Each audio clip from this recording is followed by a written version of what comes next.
Alhamdulillah, segala puji bagi Allah yang telah mempertemukan kita di tempat ini, dan segala puji bagi Allah yang telah mentakdirkan kita hari ini bisa hidup kembali. Segala puji bagi Allah, dengan maha murahnya Allah, jantung kita masih bisa berdetak tanpa kita perintahkan, darah kita masih bisa mengalir tanpa kita yang kendalikan, mata kita masih bisa berkedip tanpa kita yang mengarahkan, dan paru-paru kita pun masih bisa berdetak, berkembang dan menghirup udara, semua karena Allah Subhanahu wa taala yang memerintahkannya. Maka wa in ta'uddu ni'matallahi tuhsuha, karena kalau kita hitung nikmat Allah maka niscaya kita tidak akan mampu menghitungnya. Maka Allah Subhanahu wa taala memberikan kepada kita kalimat motivasi terbaik, kalimat yang membuat kita sebenarnya sudah merasakan begitu besar Rahman dan Rahimnya Allah, begitu besar kasih sayangnya Allah kepada kita semua, yaitu kalimat Alhamdulillah. Maka hari ini menjadi hari yang penuh kebaikan dan kebahagiaan untuk kita semua, karena salah satu nikmat yang diberikan pada seorang yang beriman adalah kita berkumpul dengan sesama saudara, sahabat, teman-teman kita sama muslim, ya, dengan ukhuwah Islamiyah yang itulah yang menjadikan kita semakin kuat. Dan pastinya semua ini tidak lepas dari perjuangan seorang manusia yang luar biasa, manusia yang telah disempurnakan nasabnya, manusia yang telah disempurnakan fisiknya, manusia yang menjadikan atau dijadikan contoh makhluk yang hidup di atas muka bumi, yaitu Nabi SAW. Maka kita bersyukur, ya, kita ditakdirkan Allah Subhanahu wa taala menjadi umatnya Nabi SAW. Karena Rasulullah mengatakan bahwa umatnya nanti dikenali beliau SAW, ya, dari wudu yang kita lakukan setiap hari. Maka pernah ada yang bertanya, bagaimana engkau mengenali saudara-saudaramu ya Rasulullah? Pernahkah engkau melihat sapi yang berwarna berbeda daripada sapi kebanyakan? Dan begitulah aku mengenal mereka dari wudunya mereka. Maka kita bersyukur, ya, kita menjadi umat Nabi SAW, dan kitalah nanti yang pertama dihisab, dan kitalah juga yang nanti pertama kali akan masuk dalam surganya Allah Subhanahu wa taala. Allahumma amin. Alhamdulillah, saya senang sekali hari ini diundang untuk sharing kepada Bapak Ibu sekalian, dan bukan saya yang paling pintar atau mungkin saya lebih tahu dari Anda, mungkin karena lebih duluan tahu aja.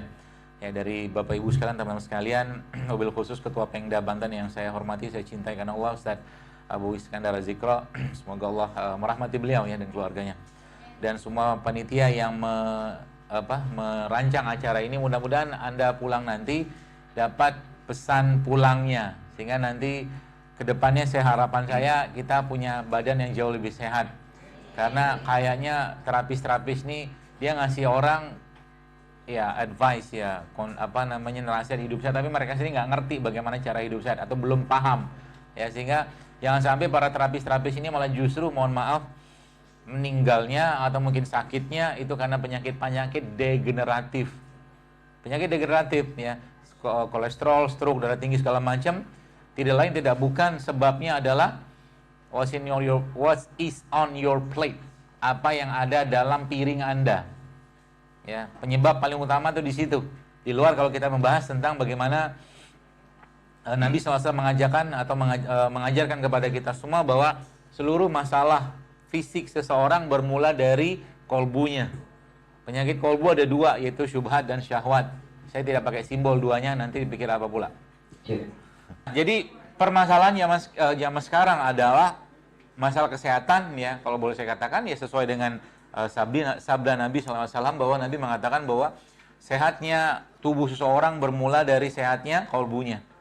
Jadi penyakit kolbu ada dua. Yang pertama syubhat, yang kedua syahwat. Ya, secara umum seperti. Jadi kalau ditanya apakah orang stroke, misalkan, ya, hubungan dengan dua hal tadi, iya kalau saya. Ya, pertanyaannya, orang stroke tuh kira-kira makannya kebanyakan makan, berlebihan makan, sering puasa nggak? Kemungkinan enggak. Artinya dalam artian, saya sangat yakin orang-orang yang stroke kurang menjaga makanannya. Itu penyakitnya masuknya kemana? Ke syahwat. Banyak makan, kan gitu. Kencing manis juga sama. Jadi banyak masalah kesehatan zaman sekarang muncul gara-gara apa? Gara-gara kolbunya nggak mampu dikendalikan. Ya, jadi kalau kita paham itu, maka sebenarnya dalam Islam itu simpel sekali. Ya, simpel sekali pengobatan-pengobatannya. Kenapa hari saya tidak ngomong bekam? Karena bekam itu cuma sebulan sekali. Ya, kalau kita bahas bekam, teman-teman sudah juga cukup paham. Bahkan Masya Allah hari ini ada Ustadz Katur juga. Ya, jadi yang Anda makan tiap hari itulah, atau kita makan tiap harilah, itulah yang nanti akan menentukan derajat kesehatan kita, di luar memang urusan kolbu tadi, ya. Jadi kalau kita paham ini, maka Mudah-mudahan nanti Bapak Ibu teman-teman sekalian bisa lebih aware lagi, lebih waspada lagi untuk lebih menjaga makanan ke depan. Ya, lebih menjaga makanan ke depan. Dan Nabi sudah mencontohkan sebenarnya. Nanti beberapa saya akan share kepada Anda, dan kenapa saya tidak kasih materi, karena materi baru saya buat sebentar tadi.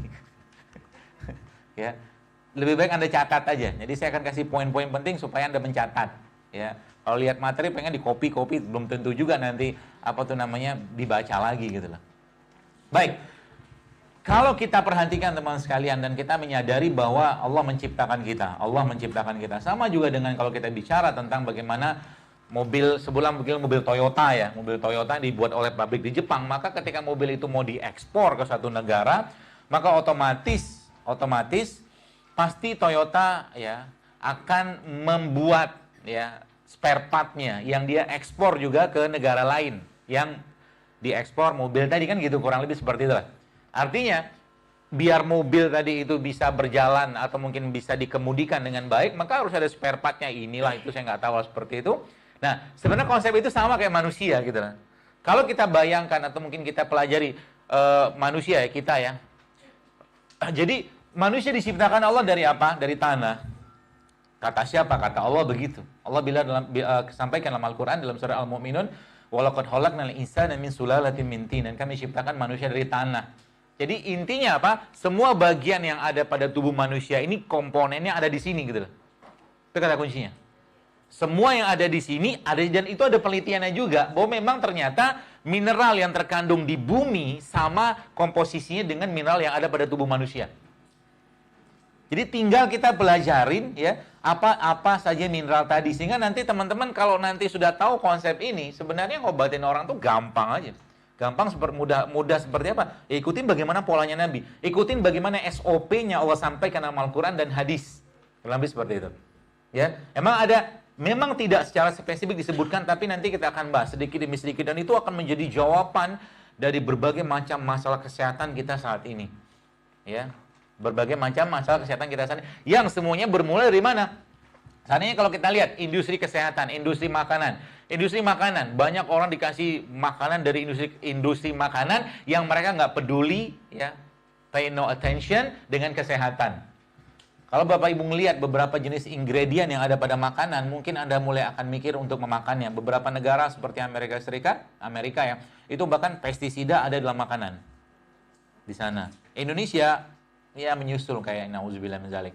Tapi kalau kita bicara tentang, katanya Indonesia salah satu pengimpor kedelai. Oke, kedelai yang banyak diimpor dari Amerika, dan Amerika kedelainya adalah jenis Roundup. Roundup itu kedelai jenis GMO. GMO itu kalau dimakan terus-menerus, apa yang terjadi? Dia akan mempengaruhi genetika seseorang, bahkan mengubah gen seseorang menjadi lebih buruk. Makanya kedelai merupakan salah satu biji-bijian yang saya sangat tidak sarankan laki-laki untuk mengkonsumsinya, apalagi ibu-ibu. Kenapa? Karena dia estrogen. Laki-laki yang makan kedelai banyak-banyak, dia akan jadi PKT, pria kurang testosteron. Gitulah. Perempuan yang minum itu, yang makan kedelai kebanyakan, maka dia akan jadi estrogen dominan.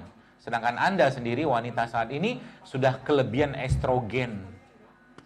Tandanya dari mana? Dari masalah reproduksi. Kenapa secara endometriosis begitu luar biasa, PCO begitu luar biasa, nyeri head begitu luar biasa, dan ujungnya tumor payudara, kanker seks, segalanya. Itu semua bermula dari satu gerbang masalah di perempuan, yaitu mens yang bermasalah. Jadi mens yang bermasalah adalah sebuah gerbang untuk muncul masalah yang lain. Itu kata kuncinya. Dari mana munculnya? Biasanya namanya senohormon. Senohormon itu salah satu, dia mirip like hormon. Dia mengambil peran sebagai hormon pada tubuh manusia, padahal dia sintetik, bahkan tidak punya peran sebagai hormon seperti halnya yang Allah ciptakan dalam tubuh kita. Oke. Nah, yang kedua adalah treated by the health industry. Jadi diterapi, diobati dengan industri kesehatan which pay no attention to food, yang mereka tidak peduli dengan makanan. Itu kondisinya. Jadi yang bikin industri makanan begini, yang bikin industri obat begini. Sehingga apa? Kalau boleh saya katakan, dunia kesehatan saat ini ya, with all respect, dengan segala hormat, ibarat kata sebenarnya hanya menabur garam di lautan. Sama juga dengan kita sebenarnya. Kenapa? Anda kasih herbal, oke, let's say habatus soda, kurma segala macam, tapi Anda nggak benerin makan dia, omong kosong, nggak bisa. Paham ya? Jadi Karena itu cuma berapa persen. Bahkan yang saya katakan, kalau seandainya kita ngerti konsep-konsep ini, sebenarnya simpel sekali ngobatin orang kolesterol. Obatin orang kolesterol misalkan. Obatnya apa? 8 plus 3 plus B. 8 itu apa? Puasa Senin Kamis 2 kali 4 8. 3-nya apa? Puasa Ayamul Bid. B-nya apa? Berbekam. 11 hari dalam 1 bulan orang itu membiasakan dirinya puasa, dan 11 hari kemudian 19 hari berikutnya dia membiasakan dirinya untuk lebih banyak lapar, maka habis semua sel-sel rusak dalam tubuhnya. Dan begitulah Nabi mengajarkan. Maka Nabi SAW tidak pernah kenyang seumur hidupnya. Saya kecepatannya. Jadi intinya adalah sekarang fix what is on your plate. Jadi benerin apa yang ada pada piring Anda. Itu dulu. Ya, nanti apa-apa yang Anda mulai harus hindari, bos sekalian, kayak begini nih kan. Resep Tibu Nabawi, gitu, gaya-gaya saya gitu. Apa pertama? Puasa Senin Kamis 2 kali 1, puasa Nabi 3 kali 1, tahajud 1 kali semalam gitu kan. Ini gaya-gaya resep dokter. Habatus Sauda 3 kali 2. Nanti kita akan bahas sedikit Habatus Sauda, dan kita akan bahas tentang dahsyatnya herbal ini. Ya, dan apalagi bekam selesai sebenarnya. Saya apa ini mau dipoto?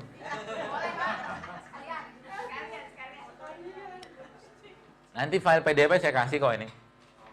Jadi Bapak sekalian, saya berpesan sekali kepada Anda sebagai seorang terapis, kan ada pembekam, herbal sekalian, jangan cuma jadi penjual obat. Serius.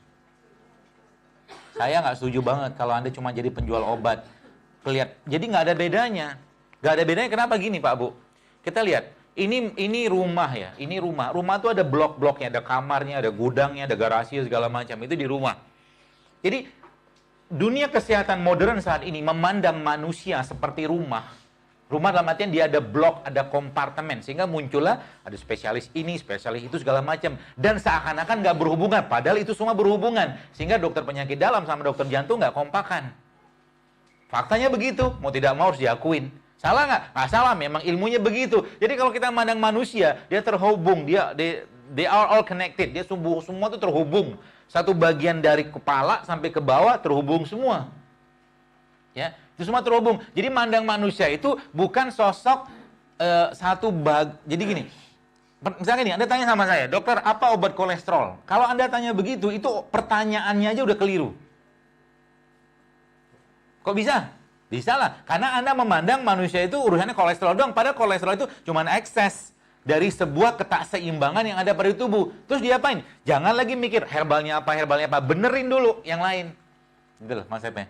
Dan ini proven sebenarnya, simpel sekali. Makanya kalau saya ketemu dengan orang dispepsia, misalkan orang sakit mah, obat yang saya biasa kasih sama dia apa? Saya nggak kasih obat yang, ya kalau di medis kan dikasihnya apa tuh, PPI, proton pump inhibitor. Di herbal begini-begini saya kasih, malah orang yang sakit mah saya kasih jeruk nipis sama madu sama garam.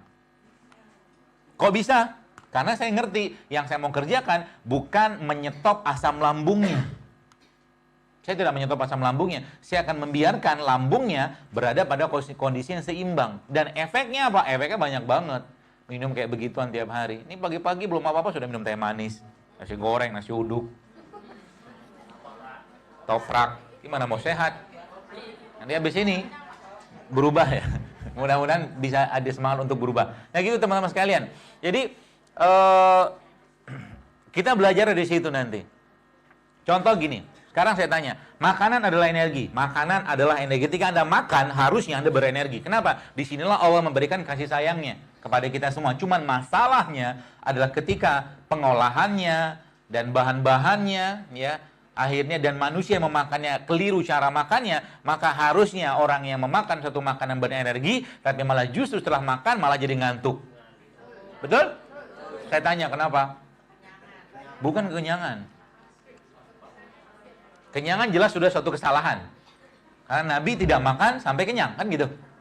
Kita ini kadang-kadang tahu hadisnya, tapi belum tahu prakteknya. Jadi kalau Anda sekarang mulai ada mindset bahwa makan itu bukan buat kenyang, tapi makan itu buat masukin gizi, dan ujung-ujungnya makan hanya sekedar untuk menegakkan tulang sulbi kita untuk beribadah. That's it, nggak ada yang lain. Simple. Kalau Anda pakai konsep itu, maka sebenarnya ngobatin penyakit itu simple aja sebenarnya, asal mau aja. Ya, itu sebabnya saya di sosmed saya, khususnya di IG, saya bikin challenge namanya 7 Day Challenge JSR. Ya, kalau yang pakai IG nanti bisa kalian lihat itu. IG-nya carilah. Berusahalah sendiri. Jadi gini, Allah menciptakan kita tidur malam. Untuk apa? Untuk istirahat, untuk rehat. Yang direhatkan siapa? Enzimnya, hormonnya, metabolisme, semua direhatkan. Dengan kondisi atau mungkin dengan munculnya malam, ya, dengan ditenggelamkannya matahari oleh Allah Subhanahu wa taala. Ya. Jadi waktu malam itu kenapa Nabi tidur? Bukan kenapa, apa hikmahnya? Nabi itu tidur ba'da Isya. Jadi saya pribadi sepakat kalau seandainya ada orang olahraga malam-malam. Kenapa? Karena malam itu para simpatik yang kerja, bukan simpatik. Coba angkat tangannya. Angkat tangannya semua. Taruh di bahu temannya. Bangunin dia. Bangun, woi. Allah menciptakan malam untuk kita istirahat. Yang diistirahatkan apa? Ada enzimnya, buat enzim baru, hormon baru, metabolisme baru dalam tubuh kita. Setiap malam. Makanya, salah satu cara terbaik untuk memperbaiki metabolisme kita di dunia sains saat ini pun dikatakan tidurnya 8 jam satu hari. Dan Nabi itu kalau kita perhatikan kurang lebih 8 jam kurang lebih tidur beliau tuh satu hari. Ya, kenapa? Karena muncul growth hormone. Growth hormone muncul maka dia akan fix, dia akan memperbaiki, dia akan nge-repair. Jadi tubuh kita ini sebenarnya sudah diberikan kesempatan atau sudah diberikan tools oleh Allah untuk repairing sendiri. Tapi syaratnya apa? Jangan banyak membebani dirinya, tubuh tadi. Ya, termasuk kayak beginian. Apa masalah di sini? Masalah, Pak Bu. Banyak masalahnya kalau boleh saya katakan. Pertama, masalah di nasi. Nasinya, dulunya nasi masih pakai pembungkusnya. Sekarang mineral sudah habis, enzim sudah habis, sehingga dimakan karbohidrat tok. Itu yang pertama. Yang kedua, udah pakai santan. Santannya diolah sedemikian rupa. Ya. Semakin dipanaskan, semakin enak. Enak lila belum tentu juga sehat di perut. Sehingga apa? Sehingga ketika muncul ini, tubuh bukan kebingungan, tapi dia, aduh nih gimana cara ngolahnya makan ini? Apa yang terjadi? Dia istirahat dulu untuk bikin enzim baru, makanya tidur. Coba saya tanya, apakah Anda mengalami ngantuk-ngantuk atau pengen tidur setelah makan rujak? Ya. Kenapa? Karena ada buahnya, ada enzim di situ. Beda kan? Beda. Makanya dalam Al-Quran Allah katakan, makan buah itu sebelum makan besarnya. Tuh pelajaran pertamanya. Ya. Termasuk tadi saya katakan ada jeruk nipis, bla bla segala macam tadi tuh. Ya. Dan memang itu simpel sebenarnya. Jadi kalau udah kayak begitu, maka kita ngerti bahwa sebenarnya tubuh kita tuh banyak banget kelebihan energi. Tahu dari mana ada kelebihan energi dan deposit energi? Gampang, pegang pinggangnya saja. Pegang pinggangnya, kalau pinggangnya berlipat-lipat artinya Anda punya banyak energi yang tidak terpakai.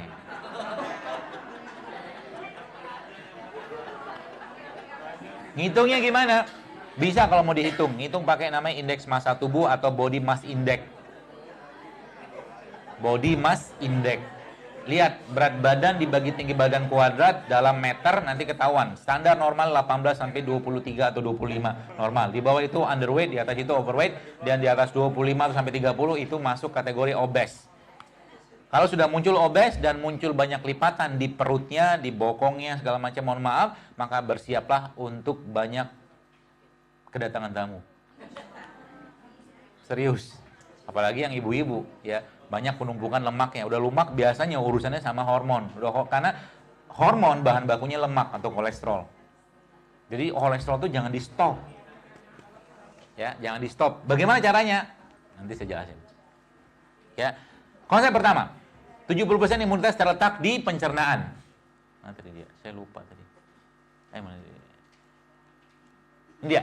Jadi ternyata trust your gut, how probiotic can boost your immune system. Ini salah satu cara termudah kita untuk menaikkan imun sistem. Karena 80% dan mengatakan 70% imunitas kita terletak di pencernaan. Makanya mereka sains zaman sekarang mengatakan you have 3 brains. 3 brains itu 3 otak. Otak pertama di sini, otak kedua di sini, otak kedua di perut. 3 brains. Dalam Islam yang menjadi pengendalinya siapa? Ini.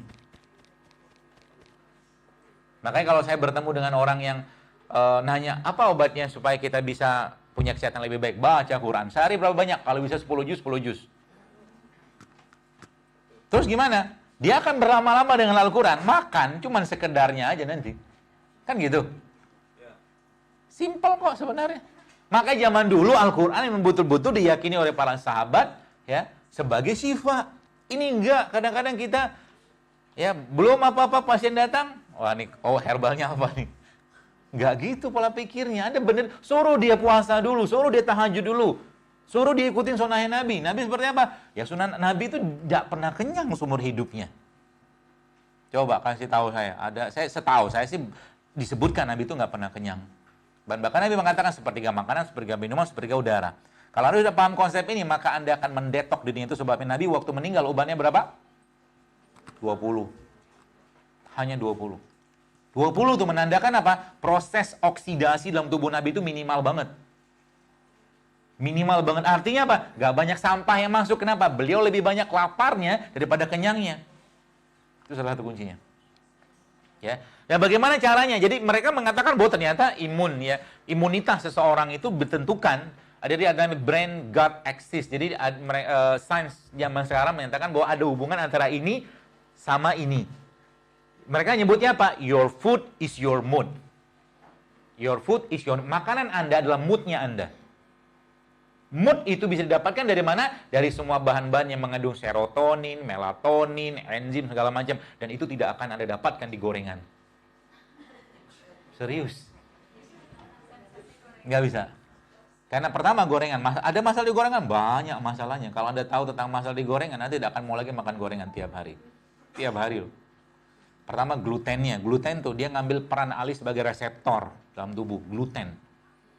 Tadi kalau Anda lihat IG saya bagi tadi, saya ada nge-share tuh tentang, saya punya camilan di mobil aja, tuh udah habis juga, cuma sedikit. Itu no gluten, no dairy, nanti apa-apa yang perlu Anda hindari, nanti Anda perlu pelajarin. Jadi kita mendetoks tubuh kita, tapi nggak ngerti siapa musuhnya juga konyol gitu loh. Ya.